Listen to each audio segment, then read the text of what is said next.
celle qui fait même de ces sessions écho. Maïmouna, vous êtes avec nous?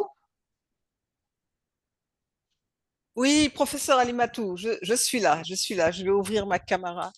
Je suis bien là. Bonjour à tous. Bonjour Maïmouna, ravie de te retrouver aujourd'hui encore pour une nouvelle session. Nous avons professeur Elisabeth Diouf, qui est notre maître, qui est connectée aussi. Bonjour professeur. Votre micro est fermé, je ne sais pas si vous pouvez parler. Votre micro est fermé. Si vous souhaitez prendre la parole, vous pourrez ouvrir le micro. Maïmouna, comment allez-vous? Et ce jeudi? Votre micro est fermé, Maïmouna. Je ne sais pas si vous m'entendez. Oui, alors j'ai l'impression qu'il y a plusieurs Maïmouna hein, dans le groupe. Je ne sais pas à qui vous vous adressez. Non, non, vous parlez à notre coach préféré. Maïmouna Live Shop. Mais la caméra est encore fermée, donc je privilégie ceux qui ont les caméras ouvertes pour le moment. Sinon, bonjour à Gloria, à Gladys. Il y a aussi deux Ibrahima, Sar et Ndiaye. Bonjour à Pierre. Bonjour à tous ceux qui sont avec nous. Bonjour Silver.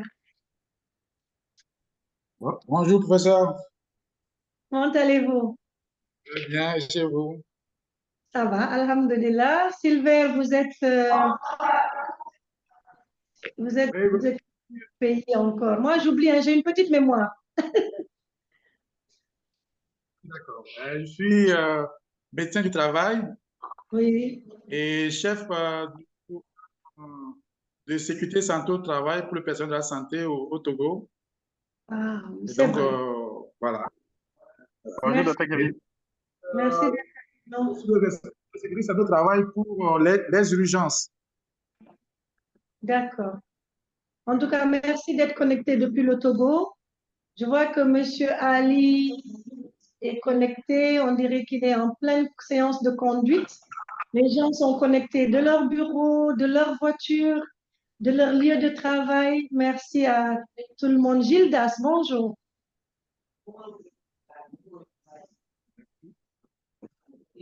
Gildas, Bonjour. Allô. bonjour. Vous êtes... Bonjour. Oui, bonjour Gildas.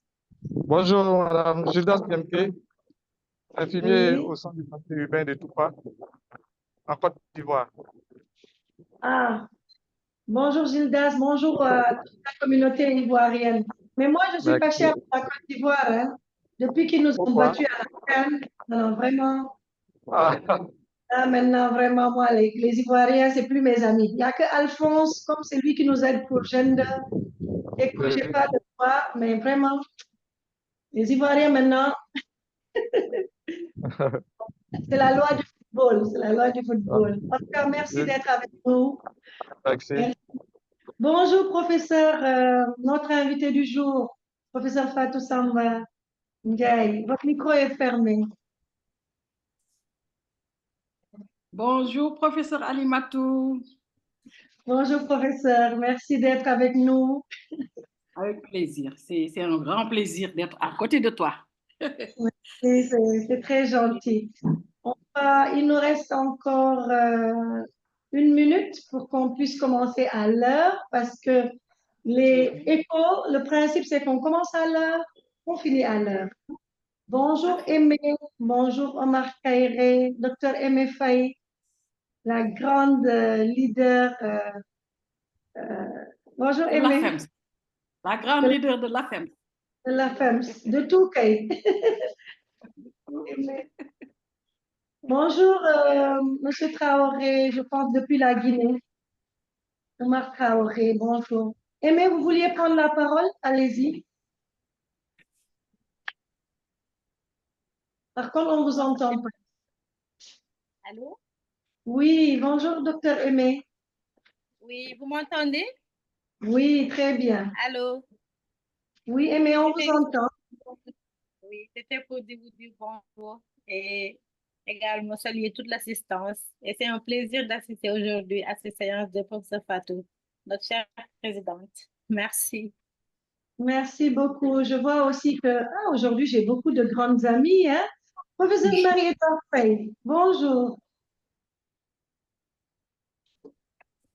Bon, il y a aussi docteur Anta. Je ne sais pas de quelle Anta il s'agit. Est-ce que c'est Anta Soumaré? Bonjour, Bonjour. professeur Alimato. Bonjour, professeur Marie. Comment allez-vous? Ça va. Merci. Désolée pour le retard. Allô, Non, bonjour à tout le monde. Bonjour, professeur Halimatou, docteur Traoré, depuis la bon, Guinée-Conakry. bon- C'est le réseau qui m'embêtait. Bonjour. bonjour, docteur Traoré. Merci d'être avec nous. Merci à tous ceux qui sont connectés. Je vois Sornaba. Je ne sais pas si c'est professeur Sornaba de l'hôpital FAN. Docteur Anka, il n'y a pas le nom de famille, mais bonjour. Merci d'être avec nous. Professeur Ibnoudem, je vois que nous avons beaucoup de collègues qui sont connectés du Sénégal, de la Côte d'Ivoire, du Togo, du Burkina, de la Guinée. Je pense que les autres vont arriver. Il est 13h01. Nous allons commencer cette session Eco Gender Equity and Leadership. Nous sommes à la 7e session et aujourd'hui, nous avons la chance d'avoir une autre grande dame qui a accepté de nous accompagner dans le cadre de cette session, professeur Fatou Samba Ndiaye. Elle aura l'occasion de revenir tout à l'heure et de se présenter à nous. Mais j'aimerais d'abord donner la parole à notre coach, Maïmouna Diop. Bonjour Maïmouna. Le micro est fermé, Maïmouna. Et voilà. Voilà. Vous m'entendez? Oui, on vous entend très bien. Bonjour, professeur Alimatou, et bonjour à toute la communauté.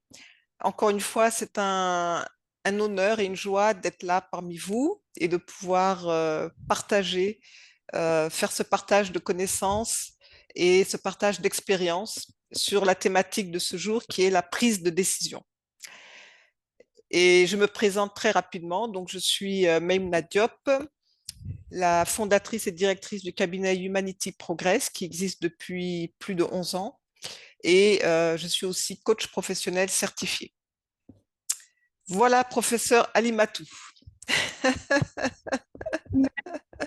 Merci beaucoup, coach Maïmouna. Merci d'avoir été depuis le début dans cette aventure qui a commencé au mois de juin, que nous essayons de tenir tous les 15 jours une session et parler de leadership, donner la parole aux femmes.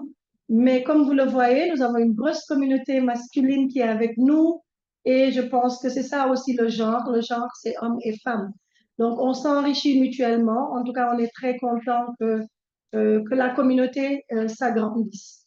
Je vois qu'il y a Mohamedou Dabré, toujours présent, qui est là. Bonjour, Mohamedou. Nous allons redonner la parole à professeur Fatsam Bandiaï, qui est notre invité du jour. Professeur, juste pour vous présenter très rapidement, en quelques mots, à la communauté avant qu'on ne déroule l'agenda d'aujourd'hui. À vous la parole. Merci beaucoup, professeur Alimatou. Alors, je me nomme Fatou Samba Diago Ndiaye, ça c'est mon nom en entier. Je suis professeur titulaire des universités dans la spécialité hématologie clinique. Je suis actuellement le chef du service d'hématologie clinique et de greffe de moelle osseuse au niveau de l'hôpital Dalal Jammeh de Guédiawaye. Et en même temps, je suis la présidente de l'Association des femmes médecins du Sénégal. Voilà, brièvement, Fatou Samba. Merci beaucoup, professeur. Merci d'avoir accepté d'être avec nous. Nous allons sans plus tarder dérouler l'agenda de cette session. Bianca, tu n'as pas le housekeeping?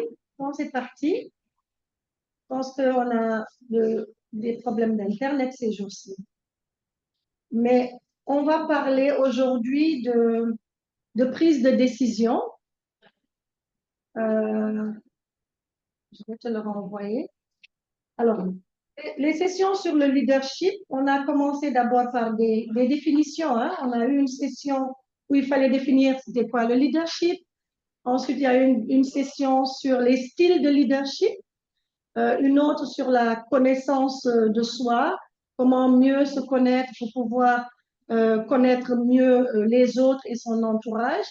Nous avons eu une session qui a porté sur la communication, comment est-ce qu'un leader doit communiquer. Ensuite, ça a été une session sur euh, euh,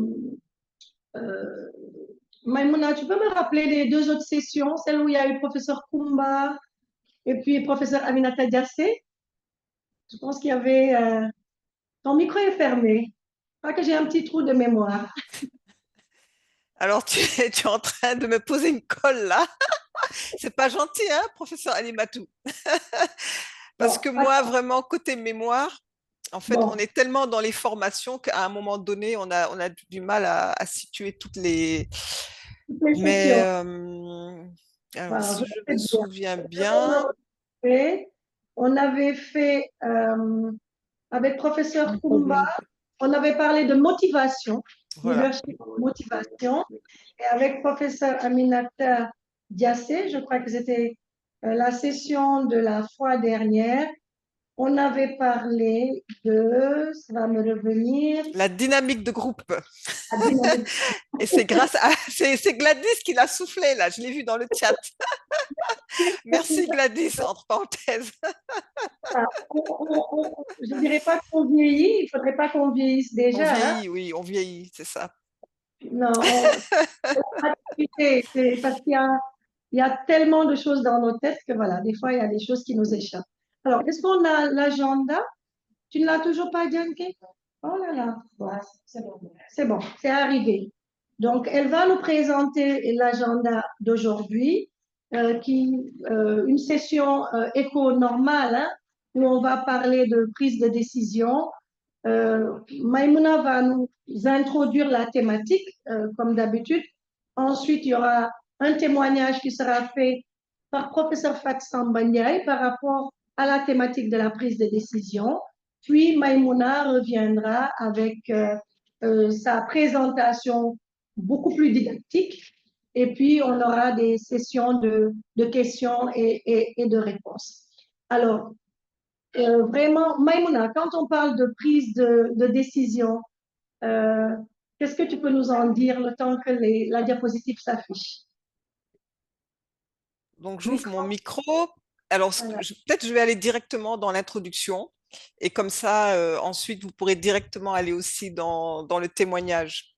d'accord. Alors, pour l'introduction, je dirais que la prise de décision, bien entendu, c'est un élément qui est extrêmement important quand on est un leader, quand on est un manager, mais pas seulement, même dans la vie de tous les jours, hein, on a toujours des décisions à prendre et il faut essayer de mettre toutes les chances de son côté pour pouvoir prendre la meilleure décision qui soit. Donc, ce qu'on va essayer de voir aujourd'hui, c'est la méthodologie qu'on peut mettre en place pour essayer justement d'augmenter les chances de prendre de bonnes décisions. Maintenant, quand on parle de décision, il y a bien entendu aussi dans la journée, il y a énormément de micro-décisions qu'on prend et qui ne sont pas des processus cognitifs complexes, hein. Ce sont des décisions que nous prenons un peu sur pilotage automatique. Je vous donne un exemple. Par exemple, quand on se lève le matin et qu'on va choisir les vêtements qu'on va porter pour aller au travail, bien que je ne sais pas si c'est un bon exemple, parce que peut-être pour les femmes, c'est un processus cognitif complexe, et pour les hommes, c'est peut-être une micro-décision. Bon, puisqu'on est dans le genre, on va taquiner un peu le genre. Mais en fait, voilà, l'idée, c'est ça, c'est-à-dire qu'il y a beaucoup de décisions, des micro-décisions qu'on prend, comme qu'est-ce qu'on va manger, le chemin qu'on va prendre pour aller au travail, qui ne nécessitent pas beaucoup de réflexion. Mais il y a d'autres décisions, par contre, où il faut vraiment prendre le temps de réfléchir, parce qu'il y a aussi un impact après, des conséquences, et c'est ça que nous allons aborder au cours de cette session. Donc voilà pour l'introduction, et je rends la parole à professeur Alimatou. Merci beaucoup, Maïmouna. Mais c'est vrai que c'est un véritable casse-tête hein, pour les femmes. Qu'est-ce que je vais porter ce matin? Bon, comme tu dis, c'est pas l'objet de la discussion. Mais voilà. Mais c'est vrai que prendre cette décision-là n'est pas toujours des plus faciles. Surtout, moi, depuis que je commence à mettre le foulard, il faut que je trouve le bon bonnet. Voilà. C'est pas toujours facile. Ok, je pense que Janke a pu réussir à trouver la diapositive. Janke, tu peux partager l'écran, s'il te plaît?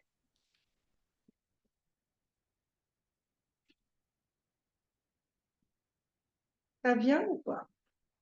Partage écran. Ah, voilà.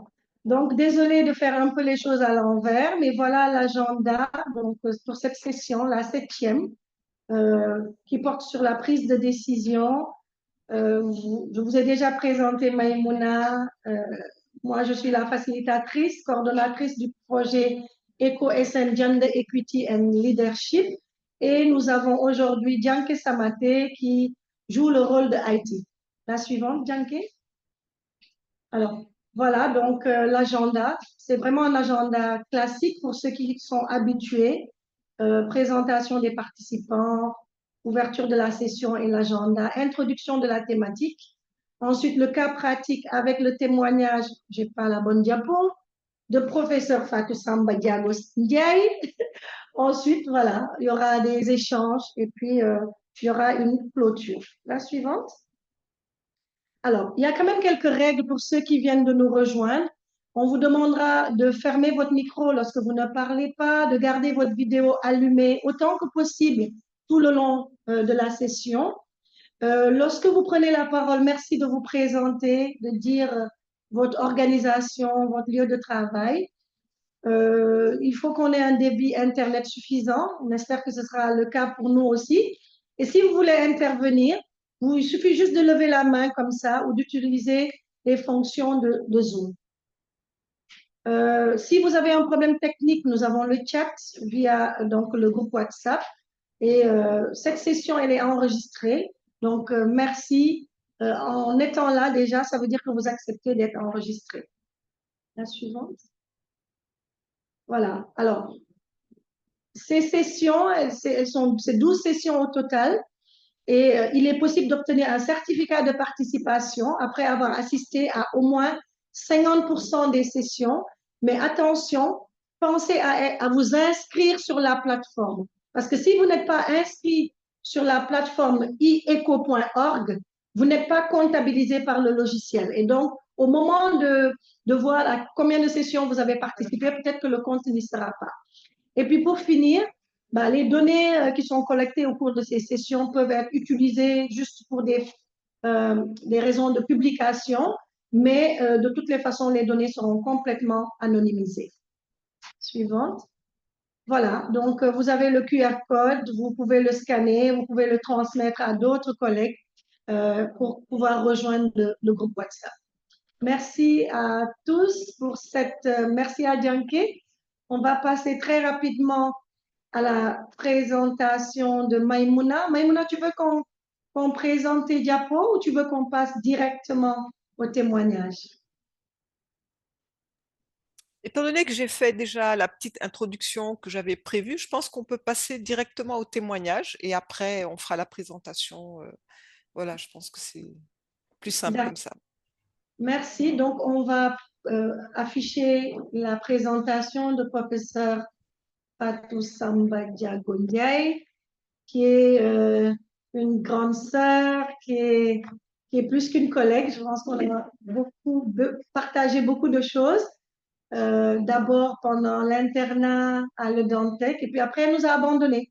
Elle est allée à l'hôpital d'Al Diam, où elle fait des choses merveilleuses. Je pense qu'aujourd'hui, ça va être l'occasion pour elle de nous en parler. Janke, tu peux partager la présentation? Voilà, professeur Fatou Samba, je vous donne la parole. Merci beaucoup, professeur Alimatou. Je peux avoir la diaporama, s'il vous plaît.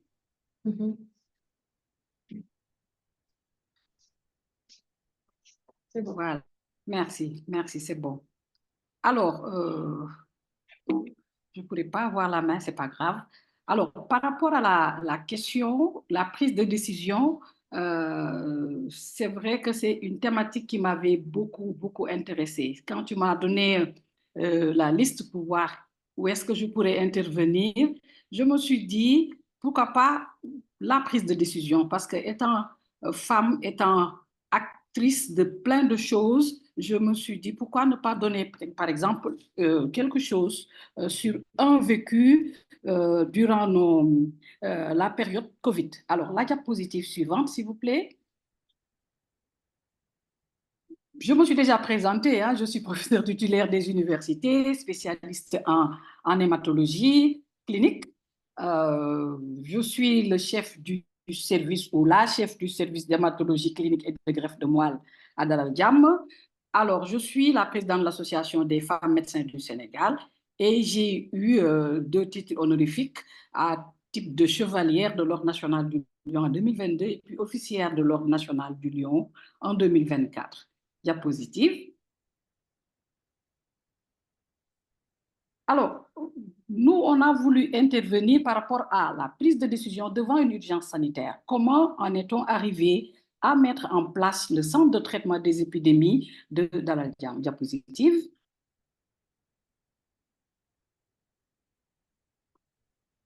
Alors, c'est l'histoire de la mise en place du centre de traitement des épidémies de Dalal Jamm, de mon hôpital, lors de la pandémie à COVID-19 qui a commencé au Sénégal, vous le savez, en début mars, exactement le 2 mars 2020. Il y avait des défis et la problématique qui se posait, c'était de pouvoir répondre aux questions suivantes. Comment en est-on arrivé à faire intégrer notre hôpital dans le dispositif de prise en charge? Comment faire face à cette pandémie à COVID-19 dans une structure qui, au départ, n'était pas préparée à recevoir les patients, parce que Dalal Jamm ne faisait pas partie du dispositif de prise en charge des patients COVID. Le ministère ne l'avait pas choisi au départ. Et puis, comme dernière question, comment combler le déficit en formation pour faire face à l'épidémie à COVID-19? Diapo. Alors, pour la première question, il s'agissait surtout de savoir prendre ses responsabilités devant une situation donnée. On se rappelle que, moi je me rappelle personnellement le 4 mars 2020, il y avait un patient de race blanche. Vous savez qu'au début de l'épidémie, on se disait que ça venait d'outre-mer. Et que donc, il y avait un patient de race blanche qui était venu à l'hôpital et c'était la débandade totale. Les gens couraient à gauche, à droite parce qu'ils se disaient que c'était probablement un cas suspect de COVID. Et moi, j'étais là en train de diriger une réunion au niveau de la direction de l'hôpital parce que à l'époque, j'étais la vice-PCME, la vice-présidente de la commission médicale d'établissement et je devais diriger une réunion au niveau de la direction. Et quand la situation s'est présentée, on m'a demandé de faire face parce que j'étais la seule comme autorité à l'époque pour pouvoir donner des ordres ou dire ce qu'il fallait faire. Heureusement, on avait testé le patient et il était négatif. Et c'est à partir de ce moment-là, le directeur, à son retour, a eu la bonne idée peut-être de me nommer comme présidente du comité de lutte contre les épidémies de l'hôpital Dalal Jamm. Et je devais faire des réunions hebdomadaires au ministère de la Santé pour leur dire que nous, à Dalal Jamm, on était très outillés pour pouvoir prendre en charge les patients atteints de COVID-19. Diapositive. Alors, pour ce faire, il fallait, comme notre hôpital n'était pas préparé à recevoir les patients parce que faisant pas partie du dispositif, je viens de le dire, il fallait définir un circuit du patient qui devait être validé par le Comité national de gestion des épidémies et il fallait également que je prenne mes responsabilités pour avoir une organisation logistique, c'est-à-dire définir un cadre qui devait accueillir les futurs patients en définissant ce qu'on appelait la zone rouge, là où on devait hospitaliser les patients. Si on avait des patients COVID positifs, c'était 4 divisions de 54 lits. Je rappelle que Dalal Jamm avait été livré, nous, on nous a affectés à l'hôpital Dalal Jamm, en réalité, dans un hôpital où il n'y avait pas de lit, que des bâtiments vides, et c'était peut-être l'occasion de chercher des lits, de s'occuper un peu, de voir comment faire pour avoir des divisions qu'on devait, avec l'aide de la logistique de tout l'hôpital, équipés avec des équipements qu'on a eu à avoir grâce à un don. Je rappelle bien, c'était un don, ce n'était pas des lits neufs. Et nous avions défini avec toute l'équipe formée de chefs de service, moi à la tête, 4 divisions qu'on avait définies comme étant la zone rouge, où on devait mettre les patients positifs. Une zone verte, c'était la zone intermédiaire avec des patients suspects. Une zone de soins intensifs qui allait devenir la réanimation COVID de Dalal Jamm. Un bloc opératoire au cas où il y aurait des patients COVID positifs qui devaient être opérés. Une zone d'habillage attenante à chaque zone rouge et une zone de désinfection gérée par des équipes des hygiénistes du Service national d'hygiène, des hygiénistes de Médecins sans frontières et de la Croix-Rouge sénégalaise. Diapositive. Diapo. Alors, on s'est dit, je me suis dit qu'il fallait vraiment qu'on organise toute l'équipe médicale et paramédicale. C'est la raison pour laquelle tous les chefs de service ont bien voulu jouer le jeu, de même que les infirmiers, les sages-femmes aussi, pour pouvoir définir quel était le rôle de chaque personne dans cette dynamique de futur CTE de Dalal Jamm. C'est ainsi que nous avons eu à faire des réunions scientifiques de revue de la littérature. Je rappelle que jusque-là, on n'avait pas encore de patients. J'ai eu à demander à nos collègues, chacun dans son domaine, de faire des revues scientifiques de la littérature sur l'infection à COVID-19, qui était la grande inconnue du siècle, avec des séances de formation avec des infectiologues, professeur Cheikh Tidiane Touré, que j'avais personnellement invité, qui est venu nous faire un exposé sur la question, de même que le professeur Koumba Touré Kane, qui a bien voulu nous faire tout ce rappel bactério-immuno par rapport à cette infection à COVID-19, mais également le district sanitaire de Guédiawaye, parce que Dalal Jamm dépendait directement du district sanitaire de Guédiawaye avec le docteur Guindo. Diapositive. Alors, c'est ainsi que le 25 mars, c'est moi ici en jean, hein, vous voyez un peu, en jean avec le ministre de la Santé d'alors, c'était le ministre Abdoulaye Diouf Sarr et le directeur de l'hôpital à côté, Moussa Samdaf. On m'a appelé le 25 mars au soir pour me dire, c'est le cabinet du ministre, est-ce que vous êtes prête à accueillir les patients? Je dis, mais on est en plein couvre-feu, je ne peux pas y aller. On me dit, vous venez, c'est le ministre qui veut vous voir, il est actuellement à Dalal Jamm. J'ai dit, je n'ai pas de laisser-passer, on me dit, venez. Donc, du coup, j'ai mis mes baskets et je suis venue. Je suis venue, j'ai fait visiter tout le CTE avec la signalétique. On mettait un lit, 2 lits, 3. On avait tout préparé et on voulait montrer, moi j'ai montré au ministre et à son équipe, vous voyez ici, Dr Marie-Khémesse Ngom Ndiaye, à l'époque directrice générale de la santé, avec toute l'équipe de Abdoulaye Diouf Sarr à l'époque, je leur expliquais le circuit patient, comment on a divisé les différents blocs, les différentes divisions administratives et hospitalières pour pouvoir accueillir les patients atteints de COVID. On venait d'avoir 50 cas supplémentaires de COVID, parce qu'à l'époque, ils se disaient on n'allait jamais dépasser 100 cas. Et donc, nous, on s'est préparé. Quand on a eu 50 cas d'un coup, ils sont venus nous voir et j'ai fait ce tour-là pour leur montrer effectivement qu'on était prêts. Et le ministre m'a dit, est-ce que vous êtes prêts à accueillir les malades demain? Je lui ai répondu, si vous voulez ce soir. Et il était tellement content parce qu'il avait des soucis à caser ces 50 malades qui venaient d'être positifs dans le système sanitaire qu'eux, ils avaient déjà identifié. Diapositive. Alors, ça, c'était des séances de formation éducationnelle à Dalal Jamm, le district qui venait nous dire ou nous montrer comment mettre un EPI, un équipement de protection individuelle. Ça, c'est notre cher hygiéniste, Koumbassa, qui a fait la formation à tout le personnel de l'hôpital Dalal Jamm. Diapositive. Diapositive. Et ça, c'est toujours dans le cadre de ces formations éducationnelles. Avant, voilà, vous voyez bien sur la diapositive à droite le professeur Cheikh Tidiane Ndour en marron, vert, qui était en train de nous faire des exposés par rapport au COVID-19, comment faire pour connaître le cas, définition du cas, bref, le b.a.-ba de tout ce qui était pris en charge de la pandémie à COVID-19. Diapositive. Et ça, c'est une équipe de Médecins sans frontières que j'avais reçue vers le 10 ou le 11 mars, toujours dans l'optique de pouvoir préparer, de pouvoir se préparer au cas où on aurait une grande affluence au niveau des différents hôpitaux du Sénégal, en l'occurrence au niveau de l'hôpital d'Al-Diam, avec 213 lits qui étaient déjà disponibles à la mise au service du ministère de la Santé. Et vous remarquerez sur cette diapositive le professeur Makumba Gaye, qui est radiothérapeute, qui était le chef de la logistique de mon équipe d'alors. Diapositive, on est presque à la fin. C'était des images pour illustrer comment on est arrivé à prendre cette décision d'aller vers les autorités pour pouvoir nous préparer à d'éventuelles augmentations de cas de l'épidémie à COVID-19. Et ça, c'est juste un exemplaire de nos fiches de réunion. Ça, c'était une réunion du 14 avril 2020.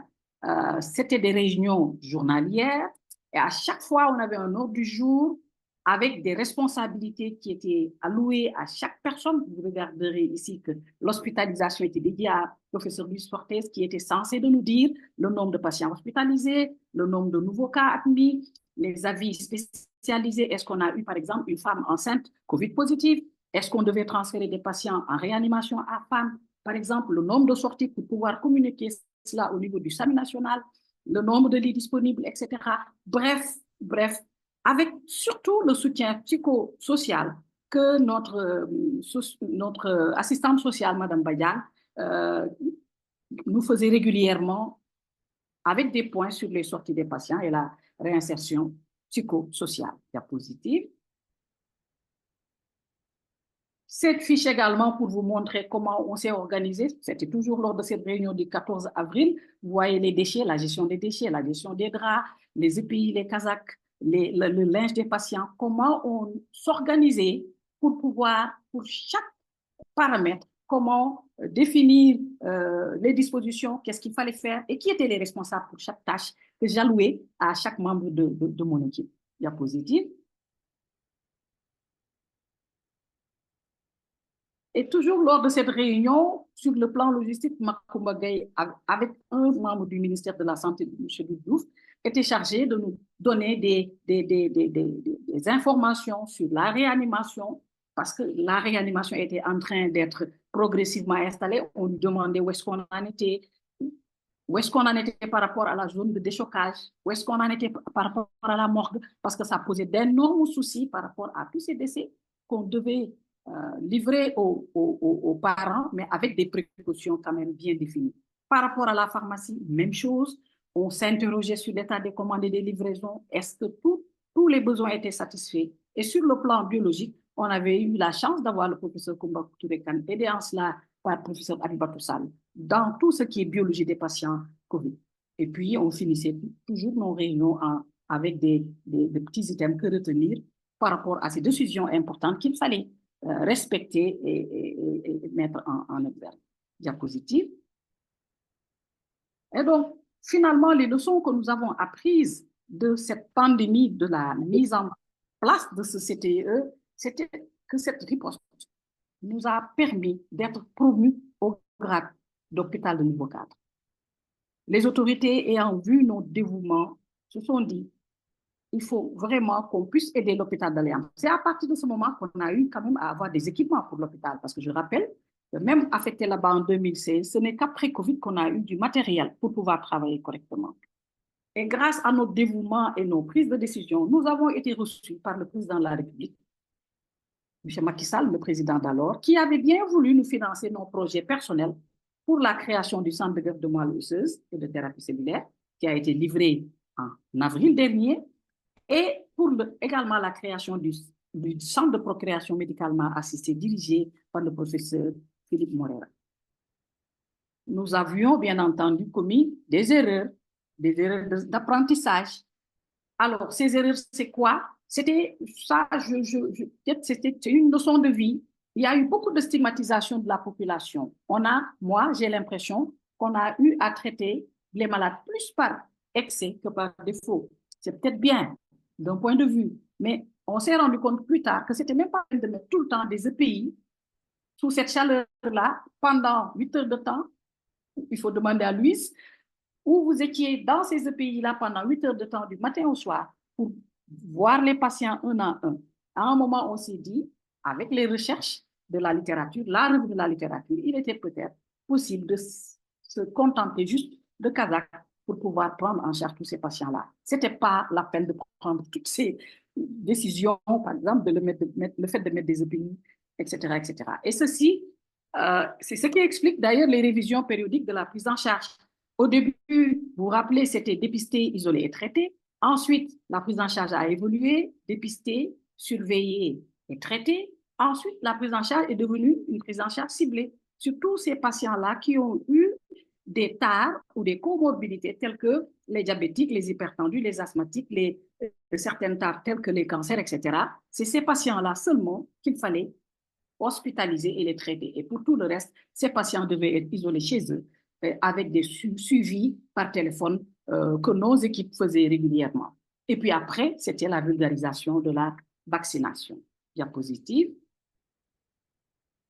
Alors, c'est la dernière diapositive, juste pour vous remercier, pour vous dire que c'était un des exemples de prise de décision que nous avons bien voulu prendre en nous disant que ça pouvait apporter des solutions parce qu'à l'époque, il fallait participer à l'effort de guerre et aider le système sanitaire pour pouvoir prendre en charge ces patients qui avaient cette infection à COVID-19 qui, je rappelle, à l'époque, était la grande inconnue du siècle. Je vous remercie de votre attention. Merci beaucoup. Merci beaucoup, professeur Fatou Samba Diago Ndiaye, pour cet exposé, ce brillant exposé qui nous a replongé dans la pandémie de la COVID-19. Comme vous le dites, il fallait prendre ses responsabilités en tant que médecin, en tant que personnel de santé. Je pense que c'est ce que vous avez eu la chance de pouvoir faire, mais en étant devant, en étant la présidente du comité qui avait été mise en place au niveau de votre structure, qui est d'ailleurs l'un des plus beaux joyaux aujourd'hui, en tout cas au niveau de la région de Dakar. Nous vous envions cet hôpital. On attend que celui de Le Dantec soit réfectionné. Mais voilà, en tout cas, merci beaucoup. Je pense que c'était un très beau partage que vous venez de nous faire là. Et comme vous l'avez dit, c'était prendre ses responsabilités. Vous êtes hémato, vous avez montré professeur Makumba Gaye qui est radiothérapeute, et j'en passe. Donc, beaucoup de gens qui n'étaient pas forcément, voilà, qui étaient des professeurs spécialisés dans leur domaine, très pointus, dans des domaines très pointus, la greffe, la radiothérapie, mais vous avez pris vos responsabilités pour pouvoir faire face, comme beaucoup d'autres, à cette pandémie. Donc, merci déjà pour ce que vous avez fait, parce que finalement, Dalal Jamm a été le plus gros centre de traitement ici au niveau du Sénégal. Et merci d'avoir accepté aujourd'hui de partager, de lever un coin de voile. Vous voyez, moi, j'ai appris plein de choses. On ne savait pas que c'est vous qui étiez derrière tout ça. Voilà. En tout cas, merci beaucoup. Maïmouna, euh, tu, tu veux dire quelque chose avant qu'on ouvre peut-être une séance de discussion Oui, avec, alors tout d'abord, moi, je voudrais vraiment dire à quel point je respecte et je considère le personnel médical et tout l'ensemble du personnel qui ont eu à travailler pendant cette période, parce qu'il y avait quand même beaucoup d'inconnus et les gens ont fait preuve d'un courage, d'une abnégation, d'un investissement, d'un engagement personnel hors norme. Et c'est souvent d'ailleurs durant les temps de crise qu'on voit les grands leaders. Et bon, je trouvais ce témoignage très très beau parce qu'en fait, il montre comment justement dans les situations de crise, il faut prendre des décisions de façon rapide et aussi assumer, assumer les conséquences des décisions qu'on prend en essayant toujours de faire en sorte qu'on puisse prendre la meilleure décision qui soit. Donc le professeur l'a très bien exposé dans son témoignage et voilà peut-être ce que je peux dire sur ça. Voilà, donc merci encore pour ce très très beau témoignage. Merci beaucoup, Maïmouna. J'ai vu tout à l'heure deux mains levées, ou est-ce que c'était des applaudissements? Ibrahim Assar, je ne sais pas si vous vouliez prendre la parole, ou Joël. Sinon, est-ce que quelqu'un veut poser une question à professeur Fatou Samba? Est-ce que vous avez des observations? Oui, Ousmane Niabali qui dit toutes mes félicitations. Merci pour le partage de vos expériences. C'est vrai que la pandémie a été, la période de la pandémie, en tout cas, je pense que nous-mêmes, ça nous ramène, ça a été particulièrement difficile. Je vois qu'il y a Laura qui a levé la main. Laura, vous avez la parole.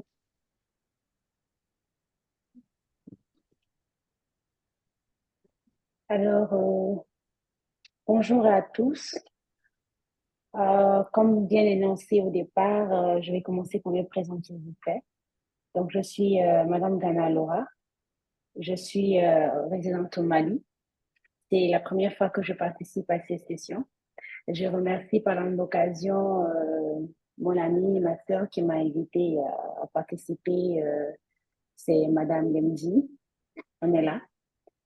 Je prends la parole un peu parce que j'ai apprécié le contenu de ce que le professeur vient de nous présenter. Je félicite les efforts et tout le travail. Mais j'avais quelques questions, notamment sur les étapes concrètes dans la prise de décision. Dans ce cas pratique, je souligne et je félicite toutes les actions qui ont été menées dans l'aide, l'accompagnement pour la gestion des cas COVID. Non, non, à la maison.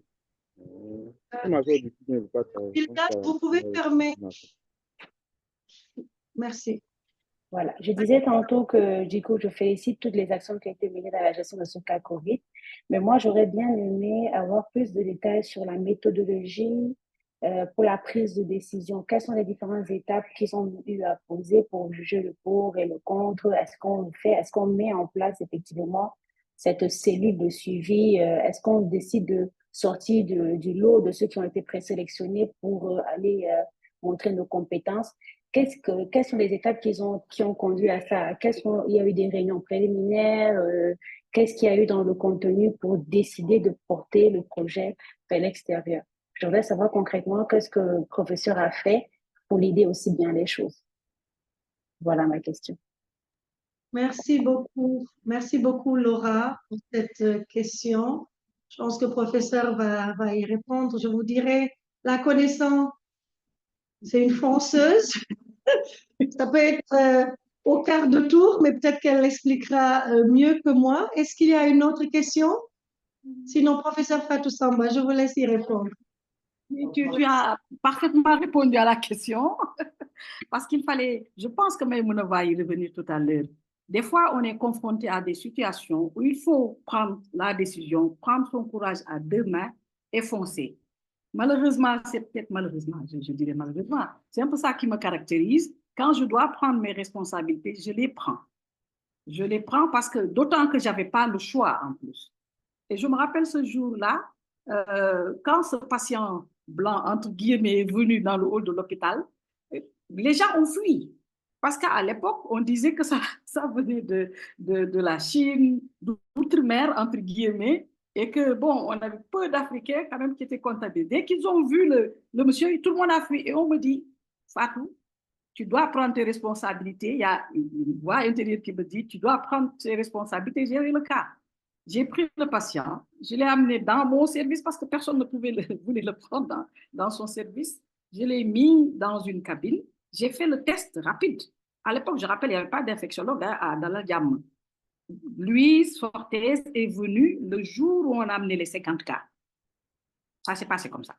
Et toute cette étape avant, je gérais toute seule avec, bien entendu, toute l'équipe que je félicite, que je remercie au passage. Makumba Gaye, Soebou Nongo, tous les chefs de service, les gynécologues, les pédiatres, etc., etc. Et donc, c'est passé comme ça. Je me suis dit, on est devant une grande inconnue. Le directeur, dès qu'il est rentré, je lui ai présenté le cas et tout. Même le soir, d'ailleurs, je lui ai envoyé un message. Il me dit, c'est bien. Et puis après, il m'a convoqué dans son bureau pour me dire, on te confie parce que te connaissant, tu vas pouvoir former, pour le moment, c'était former en fait, le personnel. Et donc, c'est comme ça que j'ai essayé de regrouper tous les chefs de service avec leur personnel. On a fait des réunions, des fois en ligne, des fois en présentiel, et je leur expliquais ce que j'attendais d'eux par rapport à cette épidémie. Et il y a un qui me disait, mais on ne fait pas partie du dispositif de prise en charge. Je lui dis, ce n'est pas notre problème. Au cas où on serait submergé, c'est sûr qu'on va nous demander de venir participer à l'effort de guerre. C'est la raison pour laquelle on s'est préparé en se disant peut-être que les cas vont augmenter et que ce jour-là, ils auront peut-être besoin de nous. Et ce qui m'a le plus poussé à me préparer, c'était ce médecin de Médecins sans frontières que je vous ai montré tout à l'heure, qui est venu me faire un exposé, nous faire un exposé, en nous faisant des projections, en disant qu'au Sénégal, d'ici juin, vous allez avoir 500 cas. Et ça m'a fait peur. Je me suis dit, on y va, on plonge, on continue, on élabore nos protocoles, nos normes et nos procédures, et c'est comme ça qu'on a pu voilà, installer, tout en allant régulièrement aux réunions du ministère de la Santé, même si on n'était pas invité. Je rappelle, je n'étais pas invité. J'y allais chaque semaine, je m'assois et puis je leur dis ce que... À la fin, quand ils finissent leur exposé, je lève la main, je leur dis ce que j'étais en train de faire. Et puis, personne ne m'écoutait. Et puis, ce jour-là, quand on m'a appelé pour me dire que tout le cabinet est à l'hôpital, j'étais surprise parce que personne ne m'écoutait au niveau du ministère. C'est comme ça qu'on est parvenu quand même à s'imposer dans le dispositif sanitaire. Et vous savez, vous tous, que Daladiam est devenu le plus grand centre de prise en charge de Covid, le plus grand CTE avec plus de 200 lits. Et même l'hôpital Fann n'avait pas 50 lits à l'époque. L'hôpital qui était censé être la référence. C'est comme ça que c'est passé. Même on va peut-être m'expliquer mon tempérament de fonceuse, mais c'est comme ça que ça s'est passé. Je suis allée avec le cœur, je me suis dit ça pouvait aider et je n'ai pas regretté du tout. Je n'ai pas regretté. Voilà, je ne sais pas, Laura, si j'ai répondu à ta question ou pas. Oui, la question est entièrement répondue. En fait, dans ce cas pratique, il n'y avait pas de choix. Il n'y avait qu'un seul choix, c'était foncer. Exactement. C'était pas la mode de vêtements de la femme où il faut choisir parmi tant d'autres. Donc là, il n'y avait qu'un seul choix, c'était foncer. Donc, vous avez fait plus que foncer, vous avez anticipé sur le besoin. Donc, vraiment, bravo, merci. La question est totalement répondue. Merci, Laura.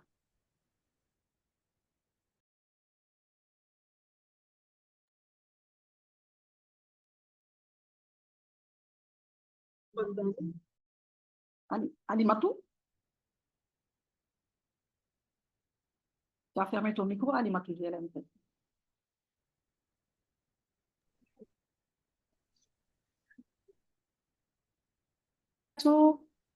Est-ce que vous m'entendez? Là, on t'entend maintenant. Oui, on t'entend maintenant. Oui, on a quelques petits soucis avec la connexion. Donc, oui, je pense que Laura est très satisfaite. Hein. Professeur Fatou Samba, elle l'a dit, c'est une fonceuse. Il fallait de l'audace.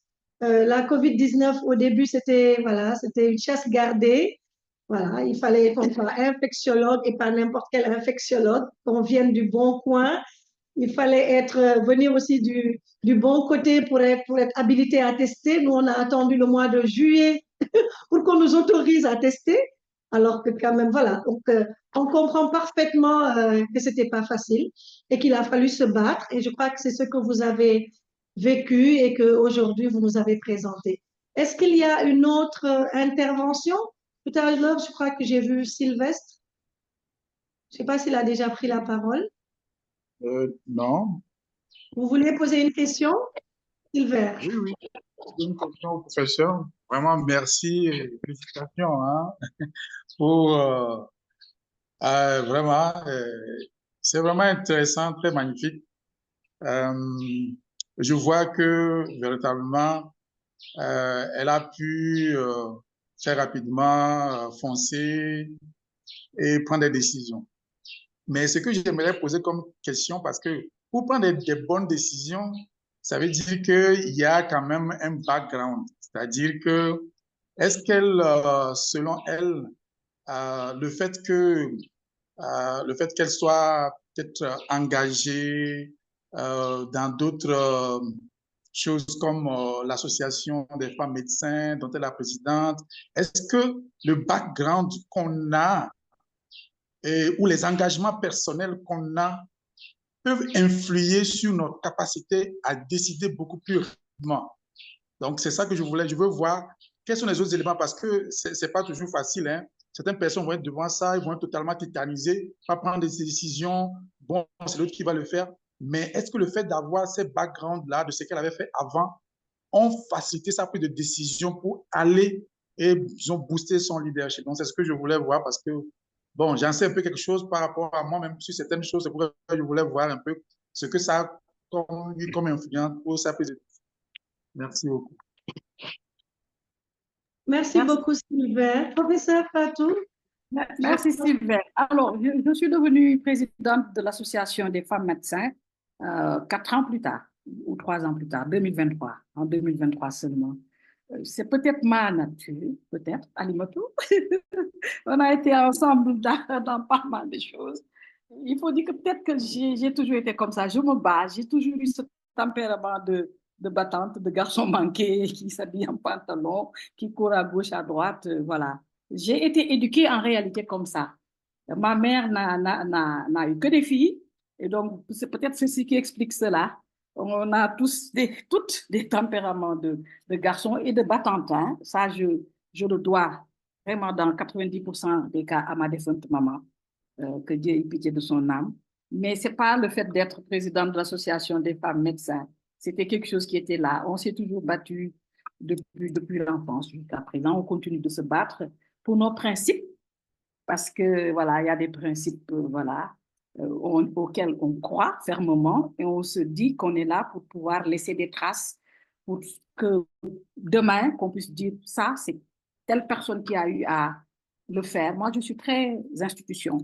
Je me bats pas pour moi, je me bats pour l'institution, je me bats pour de meilleures conditions d'exercice, etc. Et même si on ne me donne pas les moyens, je suis capable d'aller chercher les moyens de me, voilà. La preuve, c'est avec le centre de greffe de moelle osseuse. C'est un projet que j'avais écrit depuis 2015. Après mon agrégation en 2010, je me suis dit, oh là là, je vais m'ennuyer. J'étais là en train d'écrire. J'ai écrit le projet de greffe de moelle et de thérapie cellulaire. Et j'ai déposé un peu partout le projet de greffe et pas de répondant. Et ce n'est qu'à l'occasion de cette entrevue avec le président qui a pris. Voilà, donc c'est pour ça qu'il faut toujours avoir ses rêves. Rêver grand, c'est ma doctrine. You need to dream big. C'est ça mon credo. Et c'est pour cette raison peut-être que je suis capable, je me dis que je suis capable de soulever des montagnes. Et ça, c'est moi. C'est peut-être moi, c'est peut-être inné, je ne sais pas. Mais je suis, voilà. Alimatou pourra répondre, hein, on a été ensemble pendant longtemps. On a fait, on se bat. J'ai eu beaucoup de beaux, vous voyez que j'ai eu beaucoup de beaux modèles devant moi, des personnes très engagées. Mais c'est le même groupe. Alimatou, elle fait des, oh là là, elle fait des miracles. Et donc, quand on voit des gens comme ça, on ne peut que, voilà, aller loin. Pour donner l'exemple à nos sœurs, à nos consoeurs, à nos filles, parce que moi, je crois fermement que on doit investir sur nos filles, sur les garçons aussi, hein, mais je suis féministe, je le réclame. Je me dis qu'il faut vraiment investir sur les femmes, sur les filles, parce qu'on est engagé. C'est des gens engagés. Alimatou est là, voilà l'exemple d'Alimatou, qui est très engagée dans ce qu'elle fait. On la soutient à 200% quand elle a besoin de nous. On est présente parce qu'on sait ce qu'elle veut faire. On la pousse, on la pousse, on la pousse parce qu'on est convaincu que ça va rapporter gros. Voilà, Sylvain, si je peux répondre à ta question. J'ai répondu grossièrement parce que moi-même, je ne sais pas pourquoi. Et voilà. Merci en tout cas. Merci, professeur. 2 autres questions. Ibrahim Assar et Mariam. Ibrahim, allez-y. Bonjour, professeur. Bonjour. Merci pour cette brillante exposé. Vraiment, vraiment il nous inspire beaucoup. Elle nous inspire beaucoup, quoi. Avec l'engagement qu'elle a. Vraiment, c'est extraordinaire, c'est grandiose. Et c'est des références pour le Sénégal, c'est des références pour le monde entier. On en a besoin, nous jeunes. Moi, c'est Ibrahim Assar, je suis étudiante en master urgente gestion des catastrophes. Bon, au niveau des cours, on est en train de faire ce genre de cours-là sur le leadership, la prise de décision, etc. Maintenant, tout simplement pour plus d'éclaircissement, je voudrais qu'il entre un peu dans les détails. Quels sont les différents paramètres qu'il a pris en charge pour vraiment se foncer, prendre la bonne décision? Et c'était la bonne décision, hein? C'était la bonne décision. Parce que l'aventure est vraiment, vraiment, ça reste beaucoup de choses à dire. Je crois que ça reste, il y a autre chose à dire qui va nous permettre, nous aussi, de prendre beaucoup de leçons sur ça et d'aller en avant. C'était juste ça. Maintenant, vraiment, on vous remercie pour cette expérience. Merci beaucoup à tous. Merci. Merci, Ibrahima. Mariam, quelle est votre question? Très rapidement, le temps file. Mariam, Lolita. Oui, bonjour. Je vais faire très vite. Je remercie professeur Fatou Samba pour son exposé qui retrace une partie importante de son parcours, une partie peut-être dont nous avons été témoins. Pour précision, je suis hématologue clinicienne et je suis membre de l'équipe du professeur Fatou que je côtoie chaque jour et je suis par ailleurs sa secrétaire générale au sein de l'Association des femmes médecins du Sénégal. Donc, ce que je voudrais apporter, c'est surtout des témoignages et la féliciter de façon officielle et solennelle et dire que parmi ces traits de leadership, je voudrais juste en soulever un, c'est le fait qu'elle puisse hisser toute son équipe vers le haut. C'est-à-dire que nous avons une équipe où chacun, malgré les objectifs communs que nous avons la possibilité chacun de pouvoir avoir nos centres d'intérêt et de pouvoir bénéficier de son soutien quotidien. Donc, pour ma part, au-delà de cette casquette de chef de service et de patron, on va dire, il y a ce rôle modèle qu'elle est et ce soutien qu'elle me procure, voilà, moi comme tous les autres membres de l'équipe dans toutes nos activités. Et cette capacité qu'elle a à nous faire partager ces objectifs communs et à les atteindre ensemble. Merci encore, professeur. Merci, docteur Mariam. C'est cette capacité à faire partager son enthousiasme. Je crois que c'est des caractéristiques de leader. C'est très clair. Elle est arrivée à faire de très grandes choses. On l'a envie tous, hein, le centre de greffe de moelle, là, on se dit, mais nous aussi, on a nos petits projets, on n'y arrive pas. En tout cas, c'est pour vous dire que je pense, hein, ça veut dire qu'il faut être prêt, il faut rêver grand, comme elle l'a dit, il faut être prêt, il faut écrire. Elle a su très tôt se dire, voilà, la situation, elle est celle qu'elle est, on ne va pas rester là assis, on est des médecins, on est du corps médical, cet hôpital, il faut l'utiliser. Et moi, ce que j'ai adoré, c'est quand elle dit que tous les jours, j'allais à la réunion, j'étais assise, je disais ce que j'avais à dire, et puis personne ne m'écoutait, mais ça ne l'empêchait pas de continuer, de revenir. Donc, la persévérance, je crois que toutes ces caractéristiques sont des caractères de leader. Professeur Fatou, je vous donne 2 petites minutes pour répondre à Ibrahima, puisque Mariam, ce n'est pas vraiment une question. Parce que sinon, après, Maïmouna sera fâchée contre moi. Parce oui. Non, non, non, je ne serai pas fâchée, j'en profite, hein, j'en profite aussi. C'est enrichissant. Allez-y, professeur. Je veux dire d'abord merci à Lolita, on l'appelle affectueusement comme ça, c'est notre fille, elle est formidable. Vraiment, on ne peut pas rêver mieux que d'avoir des personnes comme ça au sein du service d'hémato que je dirige depuis des années. Elle est tout aussi valable que moi, je l'amène dans toutes les réunions possibles et imaginables. Et donc, Ibrahima, merci beaucoup Ibrahima, mais en réalité, c'est vrai qu'on a dû prendre, j'ai sauté plein de choses hein, parce que Alimatou va aller me stopper.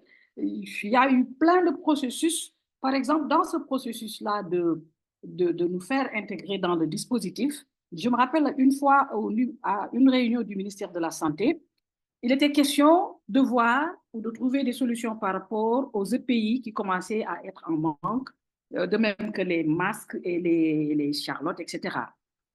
Et donc, ce jour-là, je suis venue avec des EPI que j'avais fait faire au niveau de l'hôpital en tissu, avec des masques en tissu. Et quand ils ont fini également, j'ai levé le truc et puis j'ai montré à tout le monde, ils ne m'ont pas regardé. Et puis après, 2 semaines après, il y a Bousso docteur Bousson, qui était à l'époque dans le dispositif du ministère, qui me dit, Fatou, à propos de tes... Tu me demandes maintenant, alors que ce jour-là, on ne m'avait même pas répondu. C'est des choses qu'on fait spontanément. On est dans l'anticipation. Moi, je pense que il faut savoir anticiper. À un moment, il faut réfléchir, se dire, c'est une pandémie mondiale, je me répète, il va y avoir certainement manque de masques. Pourquoi ne pas aller faire des masques en tissu? Et donc, j'ai commencé par faire des masques en tissu que j'ai distribués à tout le personnel de l'hôpital. J'ai donné à chacun d'eux. Si l'un est sale, vous nettoyez, vous mettez l'autre. Et tout le monde était en masque. Ça, au moins, ça m'a rassuré. Peut-être que ça nous a permis peut-être de limiter un peu l'épidémie. Il y a plein de petites choses comme ça qu'on a eu à faire, chemin faisant, en réfléchissant et avec, bien entendu, l'idée des autres. Parce qu'à chaque fois, on était en réunion journalière, je n'ai pas dit hebdomadaire, c'était tous les jours de 9h à 10h et on faisait le point par rapport à nous. Il y avait Abdulkan, professeur Abdulkan, cardiologue, qui nous faisait le point par rapport à la prise en charge également. Qu'en est-il au 21e? Qu'est-ce qu'on doit faire dans la corticothérapie? Tout le monde était là, présent, pour pouvoir prendre en charge correctement ces patients. Il y a plein de choses qu'on a eu à faire. Moi-même, je ne me rappelle plus. Dans le show, j'ai eu à faire plein de choses qui ont peut-être marché, peut-être que d'autres non.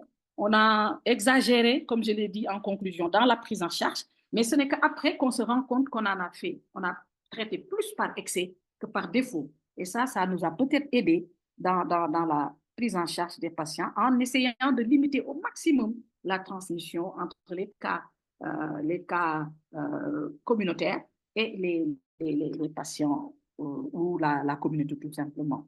Voilà ce qu'on a essayé de faire, entre guillemets. Et si c'était à refaire, je le referai. Ça, vous pouvez en être sûr et certain. En tout cas, merci encore de m'avoir donné l'opportunité d'en parler pour la première fois, Alimatou. J'en avais pas du tout parlé. J'étais en train d'écrire un livre là-dessus. Bon, voilà. Merci beaucoup, en tout cas. Merci. Merci. Merci beaucoup, professeur, pour vraiment ce très beau témoignage. Voilà, Maïmouna, moi, c'est ça mon plaisir, c'est d'écouter les gens me parler de ce qu'ils font. C'est vrai que professeur Fatou Samba, je la connais, c'est une fonceuse, une fonceuse. J'ai dit au quart de tour, ce que j'ai oublié de vous dire et qu'elle n'a pas dit dans sa présentation personnelle, c'est qu'elle est championne de karaté, hein, je crois qu'elle est ceinture noire ou ceinture, je ne sais pas combien de dames. Donc, rien que pour vous montrer le caractère de la dame, c'est une fonceuse, c'est une bosseuse, et c'est ce qui lui a permis, voilà, d'arriver là où elle est aujourd'hui. Voilà, Maïmouna, il est 13h57, il te reste à peu près, il y a Djouma Ndiaye, Djouma, 30 secondes. Ah, c'était un applaudissement, d'accord. Je pensais qu'elle voulait prendre la parole. Non, mais on applaudit tous, vraiment, c'était un très beau témoignage. Maïmouna, il te reste à peu près 20 minutes, parce qu'on va à 14h30 pour faire ta présentation. Merci beaucoup, professeur, vraiment, d'avoir accepté et d'avoir défloré le futur prix Nobel de littérature qui va arriver. Merci. Maïmouna, tu as la parole. Oui, merci professeur Alimatou. Et bon, encore une fois, le témoignage est tellement puissant hein, qu'on peut rester écouter toute la journée. Alors, les diapos, est-ce que vous allez nous projeter les diapos comme d'habitude? Oui. Va projeter, Bianca va projeter. D'accord, merci beaucoup. Diaporama, tu peux passer à la diapo numéro 5. Oui, on va aller directement donc après le témoignage. Voilà, donc là, on va parler on a eu vraiment la chance d'avoir un très beau témoignage, surtout dans une situation de crise. Donc là, on a pu avoir un cas pratique et maintenant, on va aller beaucoup plus du côté de la théorie. On va parler des éléments importants à prendre en compte dans une prise de décision. Alors, il y aurait beaucoup plus d'éléments encore que ce qu'on va présenter ici, mais on a essayé, voilà, étant donné qu'on est limité par le temps, de se focaliser sur certains éléments qui nous semblent importants. On va parler du processus de prise de décision, du cadre, de la sphère de responsabilité, des biais cognitifs et des états émotionnels et de l'après-décision. Diapo suivante, s'il vous plaît. Non, on est dans le processus. Donc, si vous pouvez retourner en arrière. Voilà, merci. Le processus de prise de décision.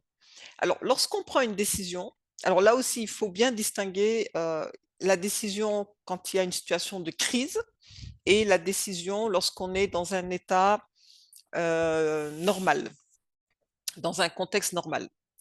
Donc, lorsqu'on doit prendre une décision dans un contexte normal, cela suppose qu'on a le temps de prendre une décision. Et là, l'idée, c'est d'avoir un tableau de bord. Donc, c'est comme des indicateurs, hein, d'aller regarder les différents indicateurs afin de mieux pouvoir nous orienter. Donc, on va analyser la situation, le contexte, les priorités, les enjeux, les avantages et les inconvénients, les conséquences si on prend la décision. On doit s'assurer aussi que la décision qu'on va prendre est porteuse de valeur ajoutée. Après, on prend le temps d'analyser les différentes options possibles et on va en général choisir l'option la plus efficiente.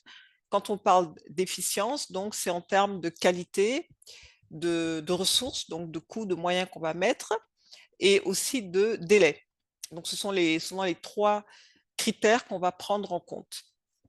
Maintenant, quand on est dans une situation de crise, et bon, c'est vrai que ça, on n'en parle pas beaucoup parce que de par nos formations académiques, on est toujours très orienté sur le côté rationnel.